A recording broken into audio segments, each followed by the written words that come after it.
Drugs मंडली की गिरफ्तारी, अब बॉलीवुड की बारी। रिया की ड्रग्स मंडली का बचना अब नामुमकिन है। ड्रग पैडलर जैद और केजे के बीच बातचीत की कॉल रिकॉर्ड से चौंकाने वाले खुलासे हुए हैं। एनसीबी अब मुंबई और गोवा में तमाम ड्रग पैडलर्स पर शिकंजा कस रही है, जिनका कहीं ना कहीं बॉलीवुड और मुंबई की ड्रग पार्टी से कनेक्शन है।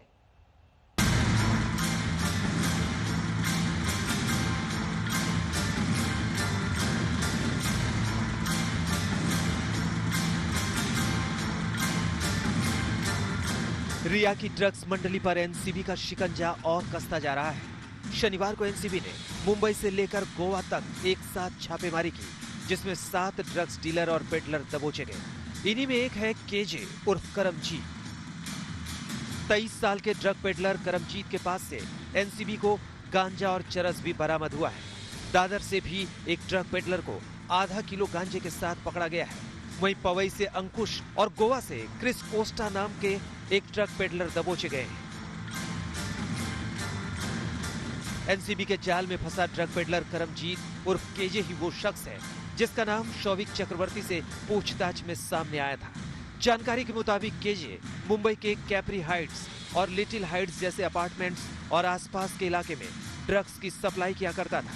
केजे और उसके लोग सुशांत के हाउस मैनेजर सैमुअल मिरांडा के साथ साथ रिया के भाई शौविक को भी ड्रग्स की सप्लाई किया करते थे, जिन्हें बाद में सुशांत तक पहुंचा दिया जाता। रिया, शौविक और मिरांडा इस चेन का खुलासा पहले ही एनसीबी के अफसरों के सामने कर चुके हैं। आज तक ने ड्रग्स पेडलर जैद विलात्रा और केजे की बातचीत की कॉल डिटेल हासिल की है,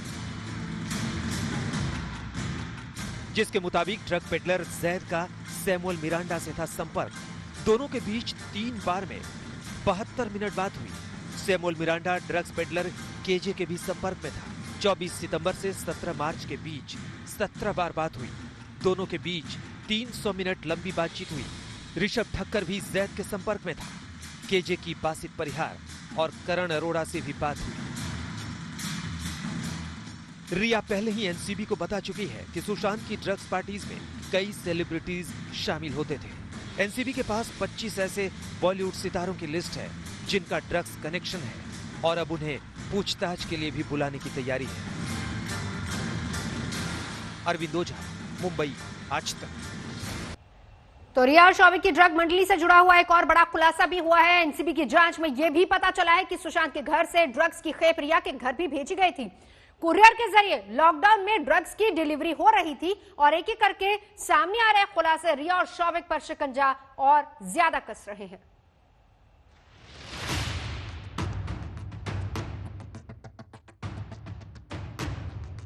पहला खुलासा, सुशांत के घर से रिया के घर ड्रग्स की डिलीवरी। दूसरा खुलासा, घर के सामान की आड़ में ड्रग्स की सप्लाई। तीसरा खुलासा, कुरियर के जरिए ड्रग्स इधर से उधर। रिया शौविक के ड्रग्स कनेक्शन में एनसीबी को एक और गवाह मिला है, एक और सबूत मिला है। जांच करते हुए एनसीबी उस कुरियर कंपनी तक पहुंच गई जिसके जरिए लॉकडाउन में चोरी छिपे ड्रग्स की सप्लाई की गई। ये पूरी कहानी इस साल अप्रैल महीने की है। एनसीबी सूत्रों से पता चला कि लॉकडाउन में सुशांत रिया के घर रहना चाहते थे। सुशांत कुछ दिन रिया के घर बिताना चाहते थे, इसीलिए ड्रग्स की एक खेप रिया के घर तक भी पहुंची। ये तस्वीर उस दिन की है जब एनसीबी ने सुबह सुबह रिया के घर छापा मारा था। नारकोटिक्स कंट्रोल ब्यूरो को शक था कि ड्रग्स सिर्फ सुशांत के घर ही नहीं, रिया के घर भी आती थी। एनसीबी की आशंका सच साबित हुई। सूत्रों से खबर है कि लॉकडाउन में सुशांत रिया के घर जाना चाहते थे, इसीलिए सुशांत के घर से कुछ सामान रिया के घर भेजा गया। हालांकि इस सामान की आड़ में ड्रग्स को भी इधर से उधर किया गया। सुशांत के स्टाफ दीपेश ने ये कुरियर भेजा था। शौविक ने कुरियर बॉय से कुरियर हासिल किया था। कुरियर से 500 ग्राम ड्रग्स सुशांत के घर से रिया के घर सप्लाई की गई। जांच में नारकोटिक्स कंट्रोल ब्यूरो की टीम उस कुरियर बॉय तक भी पहुंची जिसने शौविक और दीपेश की पहचान की। कुरियर बॉय के फोन कॉल डिटेल्स में भी शौविक और दीपेश का नाम मिला। सूत्रों से खबर है कि ड्रग्स से भरा कुरियर पकड़ा ना जाए, इसके लिए पैकेट में घर का सामान भी डाल दिया गया था। ये पैकेट 15 अप्रैल के करीब भेजा गया। हालांकि ये अभी साफ नहीं है कि सुशांत रिया के घर शिफ्ट हुए थे या नहीं।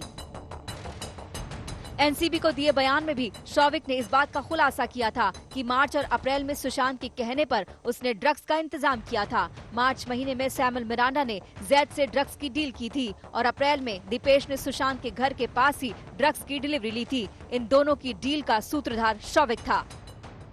हाँ विटनेस, हाँ वो तो नॉर्मल जो रहता है वो तो हम लोग करती है कि विटनेस को इन्फ्लुएंस हो सकता है, एविडेंस टेम्पर हो सकता है, ये तो चीज़ होती है, but that were not that serious. Main thing is 27A and 29। फिलहाल ड्रग्स कनेक्शन में फंसी रिया चक्रवर्ती भाईखला जेल में है। अभी रिया को कम से कम 2 रातें और सलाखों में गुजारनी होगी। इसके बाद हाई कोर्ट में जमानत की अर्जी लगाई जाएगी। हालांकि एनडीपीएस की धारा 27A के चलते रिया को जमानत मिलना अभी आसान नहीं होगा। मुंबई से अरविंद ओझा के साथ आज तक ब्यूरो।